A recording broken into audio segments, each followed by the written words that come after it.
मैं क्या बोलूं, मैं बोलूंगा तो विवादित हो जाएगी चीज़ें। और शायद मेरा बोलना, एक आर्टिस्ट हूँ ना मैं, आप कलाकार हूँ, एक गाने वाला आदमी हूँ मैं, और टारगेट करके मुझे ही गाया जाता है, ये मुझे पता है। ऑफिशियली मुझे ही टारगेट करके हर वो चीज़ें होती है, बट ठीक है, इनके टारगेट से मेरा कुछ बिगड़ता ही नहीं है।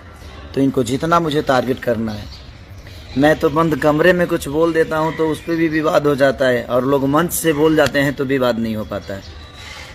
मैं तो, और बंद कमरे में हर आदमी नंगा होता है, हर आदमी नंगा होता है। आदमी कुछ भी बोलता है अपने हंसी मस्ती में, 10 लोग बैठते हैं तो बातें चीत होती है।